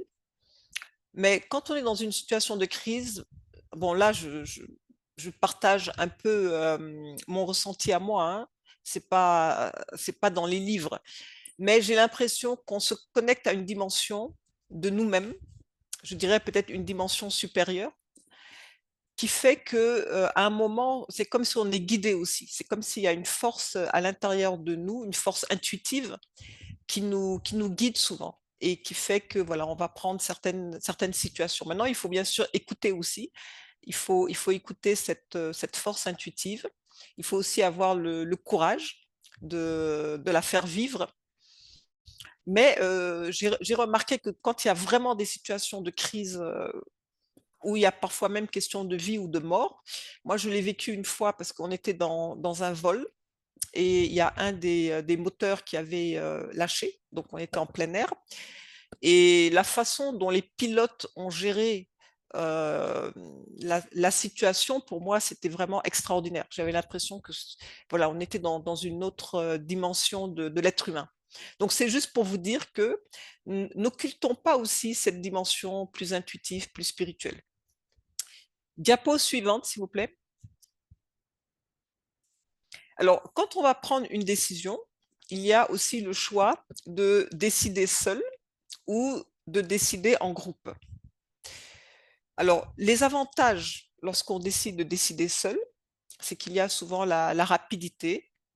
C'est plus rapide, c'est plus simple, il n'y a pas d'influence externe. Par contre, les inconvénients, c'est qu'il peut y avoir beaucoup de subjectivité, puisque c'est nous avec nous-mêmes. On peut avoir un manque de recul, c'est-à-dire ne pas avoir toutes les informations, toutes les données. Et aussi, c'est nous qui allons devoir après assumer le poids des conséquences. C'est-à-dire, si jamais ça se passe mal, ce sera notre responsabilité. Lorsqu'on décide en groupe, alors les avantages, c'est qu'il y a de la collaboration, il y a de la motivation et de la participation. Le poids de la responsabilité est porté par le groupe et ça permet aussi d'avoir beaucoup plus d'informations en recueillant les différents points de vue. Les inconvénients aussi, c'est qu'il peut y avoir de la lenteur, de l'opposition, parce que parfois le groupe ne peut pas être d'accord et ça peut créer aussi donc de la division au sein du groupe. Alors, il n'y a pas vraiment de recette miracle, hein. On ne peut pas dire que c'est mieux de décider seul ou que c'est mieux de décider en groupe. Tout va dépendre du contexte. Tout va dépendre de qu'est-ce qu'on décide. Donc, il y a, dans certains cas, c'est mieux de consulter le groupe. Et dans d'autres cas, effectivement, c'est mieux de décider seul. Et parfois même, on allie les deux, comme nous l'a montré tout à l'heure, professeur, dans son témoignage, où il y a des décisions qu'elle a prises seule avec le cœur, et puis d'autres décisions où c'était dans des comités, etc. Donc voilà par rapport au cadre. Diapo suivante, s'il vous plaît. Alors, un autre point qui est important, donc surtout au niveau professionnel, c'est la sphère des responsabilités. Donc, il est toujours important de connaître sa sphère décisionnelle et ses limites, puisque à partir du moment qu'on occupe une fonction, on a tout un champ de décision qui est lié à la fonction qu'on occupe. Et donc, il faut bien connaître aussi les limites pour ne pas aller dépasser les limites et entrer dans la sphère de décision d'un autre. Il faut aussi respecter les sphères décisionnelles justement des autres, donc de ses collègues. Alors là, il y a le cas de... Donc, nous, on a beaucoup, à l'époque où j'étais auditeur dans les laboratoires, c'est des cas qu'on a souvent rencontrés et qui pouvaient générer beaucoup de conflits. C'est le fait que certains chefs de service vont prendre des décisions qui impliquent d'autres services sans les consulter. Donc, je donne un exemple. Donc, vous avez par exemple, on a un laboratoire, surtout ça se retrouvait beaucoup dans les hôpitaux. On a un laboratoire et on a un service achat. Mais le laboratoire n'est pas satisfait du fonctionnement du service achat, notamment par rapport à la qualité des consommables et des fournisseurs avec lesquels le service achat travaille. Et donc, il décide de court-circuiter le service achat et de faire directement les commandes. Sauf qu'après, il a quand même besoin de l'aval du service achat qui doit signer les documents. Et en ce moment-là, quand il va voir le service achat et qu'il demande au service achat de signer les documents, le service achat refuse parce que le service achat dit ben, vous ne nous avez pas impliqués. Donc voilà, ça peut créer ensuite des tensions, des conflits. Donc l'idée, c'est quand on prend une décision qui implique d'autres services, il est toujours très important d'associer les autres services, de prendre la décision ensemble. Et ça évite beaucoup de malentendus, beaucoup de conflits.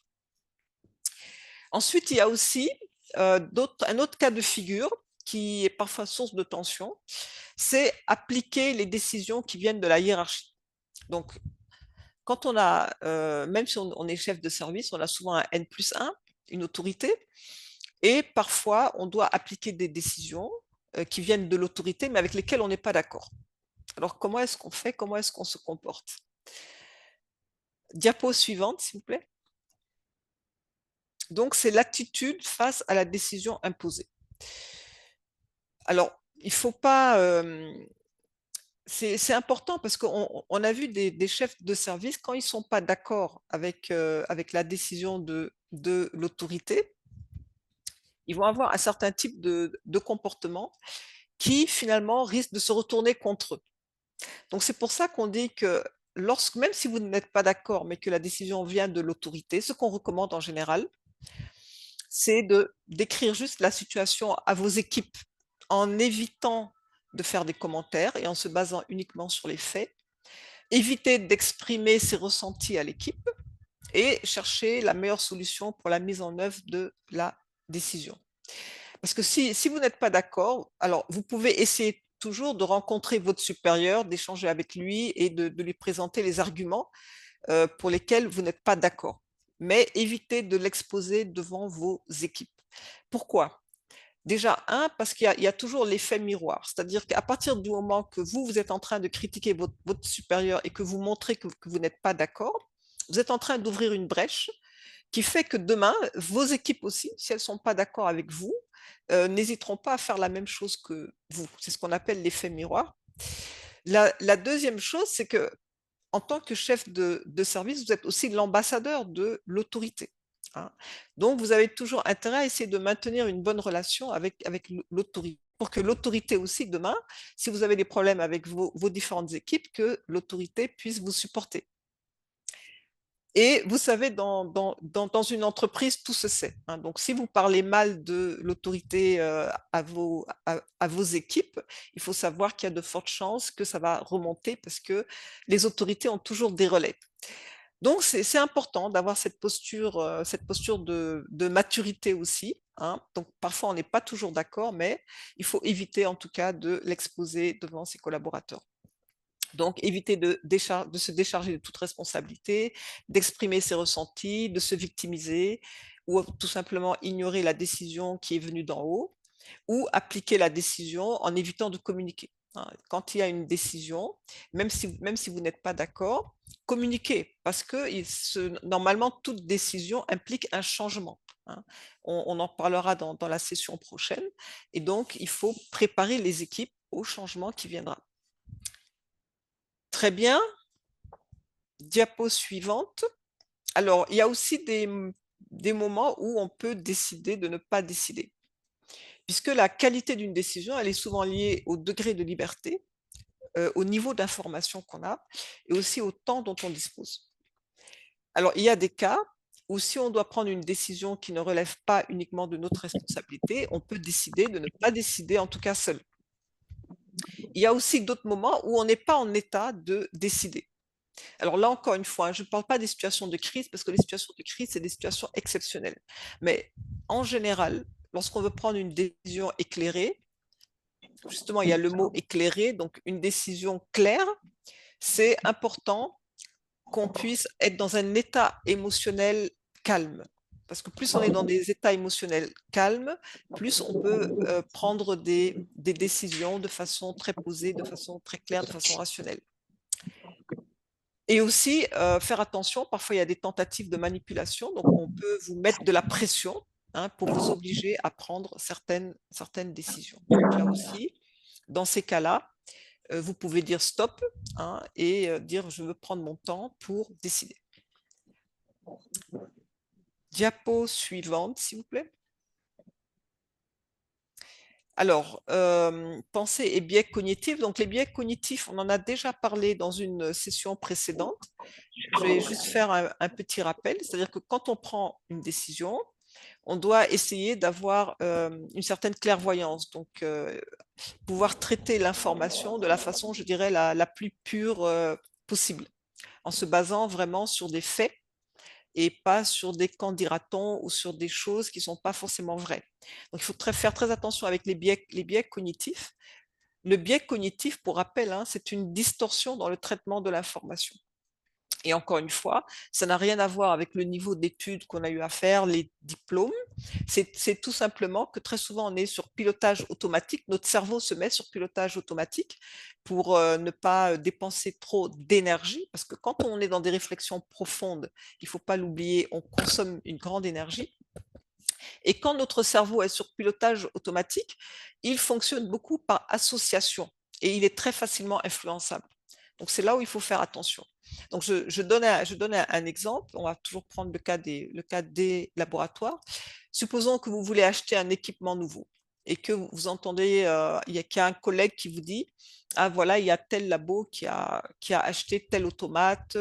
C'est un automate qui est vraiment excellent. » À partir ils ont pu augmenter même leur chiffre d'affaires grâce à cet automate, etc. Donc, vous recevez une information qui va peut-être influencer votre prise de décision pour l'achat de cet automate, vous voyez. Mais est-ce qu'au préalable, vous avez pris le temps de vérifier si l'information qu'on vous a transmise, elle est vraiment vraie et qu'elle est fondée? Parce qu'il y a beaucoup de rumeurs comme ça qui circulent et parfois, sur la base de rumeurs, on va décider de prendre des décisions. Donc, il faut faire vraiment attention. À chaque fois que vous recevez des informations, vérifiez bien la fiabilité de ces informations. Vérifiez aussi si c'est adapté à votre contexte. Prenez toujours votre contexte en compte, etc. Diapo suivante, s'il vous plaît. Alors, quand on décide aussi, donc comme on l'a dit tout à l'heure, attention à nos émotions. Vous savez, dans le mot émotion, il y a le mot motion. Et motion, ça veut dire mettre en mouvement, se mettre en mouvement. Donc souvent, quand on est sous l'emprise de nos émotions, on a envie de se mettre en mouvement, on a envie de prendre des décisions. Donc il faut se calmer et c'est souvent pas le meilleur moment de prendre des décisions quand on est sous l'emprise de nos émotions. Par exemple, quand on est en colère, on aura tendance à prendre des décisions en mode agressif, donc des décisions contre et non pour. Quand on est sous l'emprise de la peur, ça veut dire qu'on a besoin d'être rassuré et souvent on va prendre des décisions inappropriées qui peuvent être soit insuffisantes, soit excessives. Quand on est sous l'emprise de notre ego, de l'orgueil, parce qu'on se sent attaqué ou blessé dans notre orgueil, on a besoin d'être estimé et reconnu. On va essayer de prendre des décisions axées sur notre mise en valeur au lieu de l'efficacité. Quand on est sous l'emprise de la jalousie ou de l'envie, on peut considérer l'autre comme un danger ou un rival potentiel. Et là aussi, on peut prendre des décisions défensives ou agressives, mais qui ne seront pas constructives. Donc, il faut toujours faire très attention aux émotions qui nous animent au moment où on va prendre des décisions. Diapo suivante. Donc, une fois qu'on a pris des décisions, et là aussi, c'est vraiment un élément qui est très, très important, c'est l'après-décision. Donc, une fois qu'on a pris une décision seule ou qu'on a pris une décision en groupe, il est toujours important que toutes les parties qui n'ont pas été, qu'on n'a pas encore informées, et où on sait que la décision qu'on a prise va avoir un impact sur ces parties-là, il faut qu'on communique avec ces parties. Donc, on doit communiquer avec la plus grande transparence. On doit traiter les objections de façon constructive. De toute façon, il y en aura presque toujours, hein. Quelle que soit la décision que vous prenez, c'est très, très rare que tout le monde, à l'unanimité, soit d'accord. Il y a même des gens qui ne sont pas d'accord tout simplement par esprit de contradiction, parce qu'ils ont toujours l'habitude de ne jamais être d'accord. Donc, il faut rester calme, il ne faut jamais en faire une affaire personnelle, il faut les écouter. Il y a parfois des gens aussi qui sont angoissés parce que chaque fois qu'on prend des décisions, ça peut remettre en cause un certain nombre des habitudes. Les gens vont devoir sortir peut-être de leur zone de confort. Donc, il faut les écouter, les tranquilliser.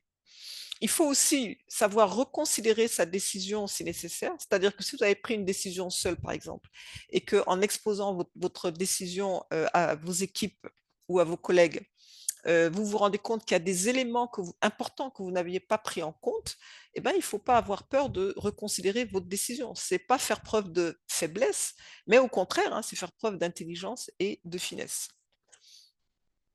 Ensuite, il faut s'assurer de la mise en œuvre et du suivi, et ça c'est souvent le gros point faible, hein, que nous avons dans nos pays, c'est aussi la mise en œuvre et le suivi. Parce que parfois on prend des décisions qui sont très, très bien pensées, mais il n'y a pas d'application, il n'y a pas de mise en œuvre ensuite. Et assumer les conséquences de ces décisions. Donc ne pas rejeter la faute sur l'autre, etc. Mais en tant que responsable, il faut savoir que quand on prend une décision, ben, 95% de la décision, c'est nous qui allons l'assumer. Ça fait partie du package d'être un responsable, hein. Tout le monde veut être responsable, mais parfois les gens ne veulent pas toujours assumer aussi tout le package qui va avec, mais ça fait partie du package. Diapo suivante, s'il vous plaît. Donc l'après-décision, donc on rappelle ici la fameuse roue du PDCA, du Deming, que toutes les personnes qui ont fait de la qualité connaissent très bien, hein. Donc toujours planifier les actions qu'on va devoir mettre en place, veiller à leur déroulement, faire le check, c'est-à-dire contrôler, regarder si elles ont bien été mises en place et agir pour améliorer s'il y a des choses à améliorer. Donc voilà vraiment les quelques éléments que je voulais partager avec vous concernant la prise de décision. Voilà. Donc, j'espère, professeur Alimatou, que je suis dans les temps. Oui, Ah oui, je Maïmouna. suis dans les temps, c'est bien. Oui, tu es dans les temps et je vois beaucoup de cœurs envoyés par Conan. Je pense que nous sommes tous très satisfaits de cette présentation qui vient compléter le magnifique témoignage de professeur Fatsamba. Moi, je retiens juste un élément. Vous savez, quand on est de petite taille, on n'est pas très grand, habituellement on est très... Chaque fois qu'on vous dit quelque chose, vous pensez que c'est dirigé contre vous. On dit que les personnes de petite taille ont gros ego. Et donc, voilà, moi je prends pour moi sur ce que tu viens de dire, faire preuve de finesse et d'intelligence pour savoir reconsidérer au besoin sa décision. Je crois aussi ça aussi, c'est faire preuve de grandeur. En tout cas, merci beaucoup, comme à l'accoutumée, Maïmouna, pour ce partage. Je ne sais pas si les membres de la communauté ont des questions pour Maïmouna après sa présentation. Professeur Fatsamba, je ne sais pas si vous êtes encore là. Oui, je suis encore là. Je suis encore là. Est-ce que ce que Maïmouna a présenté vous a parlé? Est-ce que vous retrouvez un peu dans... Voilà. Dans ce qu'elle dit, comme à l'accoutumée, hein, dans ce qu'elle dit, quand Maïmouna parle, on se voit dedans. Et ça nous fait, ça fait qu'on puisse avoir une idée de notre propre personne. Absolument. Et ça nous permet de nous redresser un tout petit peu quand on doit en faire. Il faut peut-être diminuer, de ne pas trop en faire, ne pas trop s'exposer. En même temps, si on est leader et de temps en temps, quand on est amené à prendre des décisions, ne pas la prendre seul. Si on la prend seul, il faut s'attendre peut-être à ce que peut-être ça peut ne pas être une bonne décision, d'où l'intérêt de faire de prendre des décisions de manière commune avec toute la communauté. Et je pense que ça me parle beaucoup. Ça me permet de me redresser et de voir dans le futur, pour les futures prises de décision, comment je vais m'y prendre, peut-être. En tout cas, merci beaucoup, Maïmouna, pour ces éclaircissements. Merci beaucoup. Merci, merci. Merci beaucoup, professeur. Est-ce qu'il y a d'autres membres de la communauté? J'ai vu tout à l'heure, je pense, professeur Aminata Diassé, qui était là la dernière fois, et la directrice de l'ISEP de Macam, qui nous avait fait également un magnifique témoignage sur la dynamique de groupe. Je ne sais pas si elle est toujours connectée, si elle veut dire un mot. Merci Alimatou, bonjour tout le monde. C'est un plaisir, même si c'est entre deux réunions, de suivre par rapport à la thématique qui est intéressante. Certes, j'ai raté le témoignage, mais je suis depuis quelques moments et félicite Maïmouna pour la clarté de l'exposé. On en apprend toujours. Et merci encore une fois de plus de nous donner cette opportunité d'échanger et de partager avec tout le monde. Merci, Alimatou. Merci, professeur. Je vois qu'il y a Silver qui a levé la main. Silver, vous avez la parole. Ensuite, il y a le Snoops de Mauritanie. Donc, d'abord, Silver. Ok, merci et félicitations à la coach Maïmouna. Je pense que quand je l'écoute, c'est comme si je ne vais pas arrêter seulement de l'écouter. Et j'ai même envie de me dire, il serait intéressant, même, je ne sais pas si c'est l'objet de cette présentation. Bon, c'est vrai qu'on est à distance, mais pourquoi pas ne pas avoir une séance de 2 heures ou peut-être une 2 quarts qu'on puisse présenter, qu'on puisse échanger dessus en profondeur. Parce que vraiment, en tant que leader responsable du département, on a besoin de ces petites astuces pour pouvoir… Parfois, il y a certaines choses, on le fait de manière instinctive, mais on a aussi besoin des personnes qui ont des expériences comme ça pour pouvoir mieux nous orienter. Ça, vraiment, on a besoin en Afrique pour pouvoir encore pousser notre continent à un autre niveau. Je le dis parce que, bon, par exemple, comme elle a dit, il y a des décisions que peut prendre en urgence et puis il y a d'autres décisions, il faut savoir, ça va prendre du temps. Je donne comme un exemple, j'avais, disons, je devais présenter un projet au ministre. J'ai présenté, disons, à plus de 5-6 fois aux responsables, mais personne n'a daigné prendre cet élément-là en compte. Et puis, à un moment donné, je me suis dit, je laisse tomber. Mais comme elle a dit, il y a aussi quelque chose qui te pousse intérieurement. Et puis, un jour, il y a eu une réunion au cabinet avec le ministre encore une fois, et puis il dit, ah, mais toi, tu parles chaque fois de la protection du personnel, tout ça là, de sécurité, santé au travail, et tu parles de stress. Bon, allez, tu as 7 minutes pour pouvoir nous dire de quoi il s'agit exactement. Et comme le professeur aussi l'a estimé tout à l'heure, en fait, je m'étais un peu préparé, j'ai mis les choses, et à l'instant précis, j'ai pu présenter la chose au ministre. Et c'est ça qui a déclenché le processus où actuellement, on a un programme de sécurité santé au travail pour les personnes de santé. On a pu, en fin de compte, avoir un plan stratégique. Maintenant, on a un projet qui est financé par l'OMS et par l'Organisation internationale du travail. Et je pense que c'est aussi ça, la prise de décision. Vous avez des éléments que vous avez déjà, si ce n'est pas le bon moment, parfois ça ne passe pas. Et parfois, vous avez besoin, comme on le dit parfois, que les étoiles soient alignées ou quelque chose comme ça. Et puis, c'est au bon moment, on dit, ah, à ce moment-là, il faut le dire. Et c'est quand tu le dis à ce moment-là que les choses passent rapidement.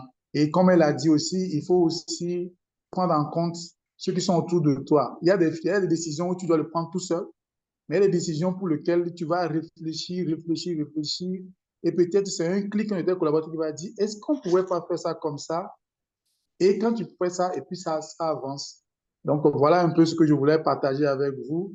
Vraiment, pour la prise de décision, il y a les décisions qu'on prend au calme, les décisions qu'on prend quand on a une urgence, et on a toujours besoin aussi des personnes qui peuvent avoir un recul pour pouvoir mieux, disons aussi, nous accompagner, quoi. Et je vois que Madame Maimouna, elle le fait avec tout ce qu'elle a comme expérience. Je pense que véritablement, au-delà de ces conférences, on aura vraiment besoin d'elle, bon, pour pouvoir faire un accompagnement de groupe, accompagnement d'institutions. Bon, ben voilà, voilà, si c'est des opportunités comme ça, pourquoi pas ne pas voir comment est-ce qu'il faut préparer des choses comme ça et l'inviter dans nos pays pour certains travaux encore en profondeur avec les équipes. On a vraiment besoin de ça. Merci, j'ai pris un peu de temps, mais merci beaucoup. Merci beaucoup, Sylvain. Je crois que c'est ce qui explique pourquoi est-ce que notre formation pour les femmes est aussi prisée par les hommes. Parce que, comme vous dites, on n'a pas suffisamment été formés ou on n'a pas du tout eu l'occasion d'être formés sur le leadership. Et moi, j'avoue que depuis que j'ai eu la chance, je crois que ma première formation, c'était en 2019. Avant, j'entendais mes collègues parler de leadership transformationnel. Je disais, mais attends, c'est de nouveaux termes, c'est une nouvelle mode. Mais effectivement, ce sont des choses, on a besoin d'être guidé. Il y a des choses qu'on fait à l'instinct, mais il y en a beaucoup d'autres. Il faut être formé, il faut être guidé, il faut des coachs. Et vraiment, comme vous l'avez dit, Maïmouna, elle sait le faire. Depuis que je la connais, je la lâche plus. Voilà, et vraiment, le plus beau dans tout ça, c'est que cet espace-là, il est complètement gratuit. C'est-à-dire qu'il n'y a pas de rémunération. Maïmouna le fait gratuitement. Donc, dans le modèle éco, partage de connaissances. Mais vous avez raison, il faudrait qu'on réfléchisse à comment, peut-être au-delà de ces formations d'une heure, 2 heures de discussion, trouver un cadre plus formel. Maïmouna, la balle est dans ton camp. J'espère que tu ne vas pas aller au Togo et y rester, hein, parce que visiblement, Silver veut que tu ailles faire des formations plus poussées. Voilà. Mais je suis sûre que tu trouveras toujours, malgré toutes tes occupations, parce que je sais qu'aujourd'hui, tu accompagnes beaucoup d'entreprises, toujours cet espace pour former, comme tu le fais si bien, de façon aussi bénévole. Je crois qu'il y a la Mauritanie, le COUS, le Centre national d'opération des urgences, je crois, de santé publique, si je ne me trompe pas, qui voulait prendre la parole. Ensuite, il y aura Laura. Merci beaucoup, professeur. Donc, de cette occasion, oui, comme vous l'avez noté, moi, c'est Dr Abdelrahman Mbarakchi, donc chargé des opérations au niveau du Centre national des opérations des urgences en santé publique de la Mauritanie. Et à ma gauche, ma collègue Dr Zainabou, vous pouvez vous présenter. Bonjour tout le monde, ça va, comment vous allez? Je m'appelle Zainabou Mahloum, PhD en biologie personnelle dans l'Université de la Mauritanie. Donc, merci beaucoup, Dr Zainabou. Donc, merci beaucoup pour cette occasion. Et on a suivi la présentation de la coach Maimouna, une excellente présentation. Et d'ailleurs, depuis qu'on a vu l'affiche, on a voulu suivre. C'est vrai que au début, on a suivi avec la Covid, non? Mais maintenant, on a eu l'occasion, en tout cas, de rejoindre le train au cours de la présentation de la coach Maimouna. Et c'était vraiment intéressant. Je voulais juste par rapport à cette comparaison des décisions au niveau individuel et par rapport à la décision de groupe, je voudrais juste demander peut-être à la coach Maimouna, est-ce que par rapport à... On sait très bien que dans un groupe, souvent, on a, si on peut dire, on a un responsable ou un leader qui malgré tout, en fin de compte, il doit assumer, en fin de compte, la conséquence de ce qui va découler après de la décision. Donc, je voudrais savoir par rapport à cela, est-ce que lors de la prise de décision, la décision finale,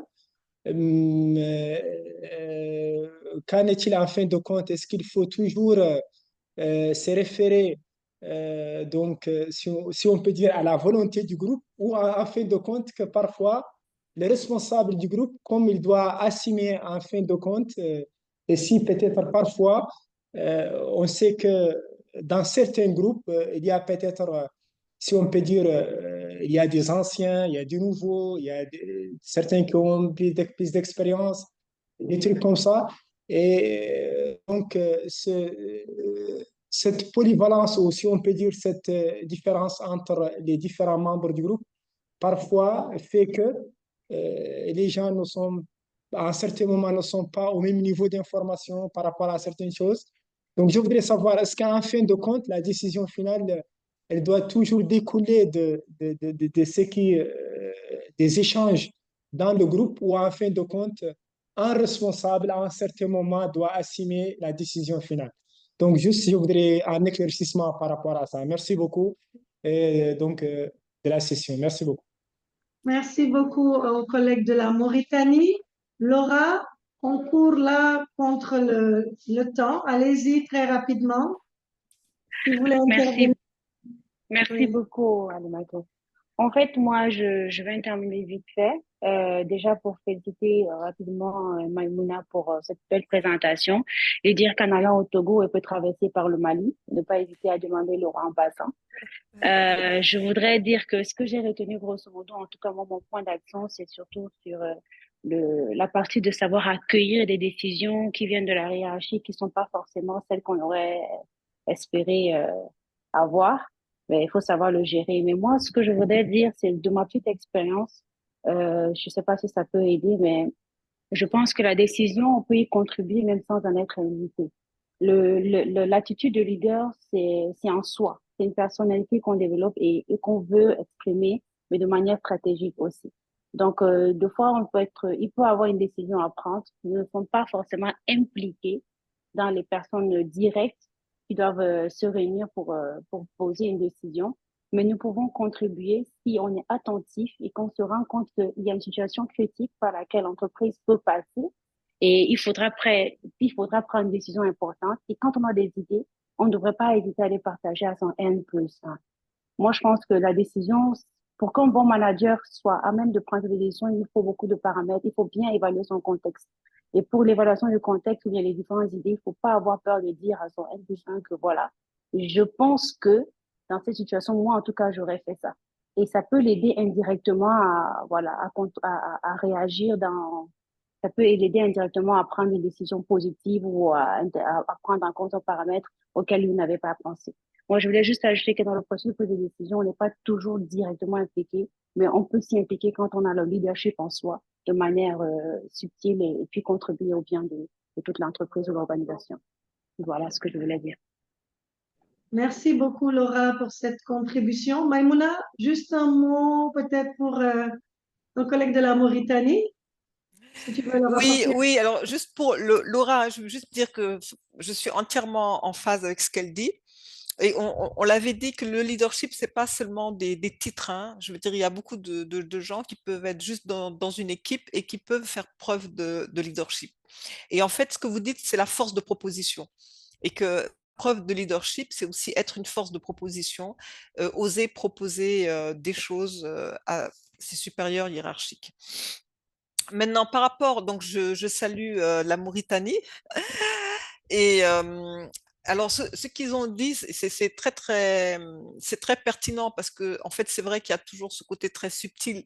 Quand on est le responsable, quand on est chef de service et qu'on gère un service, c'est clair que, in fine, la responsabilité de la décision revient toujours au chef. Maintenant, ce que beaucoup de gens font, c'est-à-dire ils vont prendre une décision concertée. C'est-à-dire on va concerter l'équipe. On va écouter les différents avis des uns et des autres, mais souvent la décision finale, en fait, c'est-à-dire c'est le chef de service qui va trancher in fine sur la décision à prendre. Mais il y a aussi certains cas, par exemple, s'il s'agit de décisions qui sont plutôt d'ordre social, si je puis dire ainsi, là, on peut le laisser à l'équipe aussi. Donc, je veux dire, il peut y avoir des cas où, effectivement, on n'a pas forcément où le chef de service n'a pas forcément besoin de trancher et peut laisser aussi l'équipe décider. Donc, peut-être voilà ce que je pouvais, les petites contributions que je pouvais faire par rapport à la question. Merci beaucoup. Maïmouna, un dernier mot. Je pense qu'on a eu une très, très, très belle session aujourd'hui encore.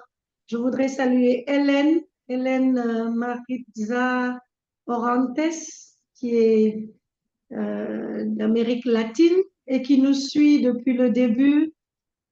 Buenos días, Hélène. Buenos días, saludos a todos desde El Salvador. Un gusto compartir con ustedes. Voilà, elle est de Salvador et elle se connecte à toutes nos sessions. Merci beaucoup pour dire que Coach Maïmouna, aujourd'hui, je sais que tu t'es déjà bien connue, mais voilà, tu t'internationalises encore plus grâce à cette plateforme.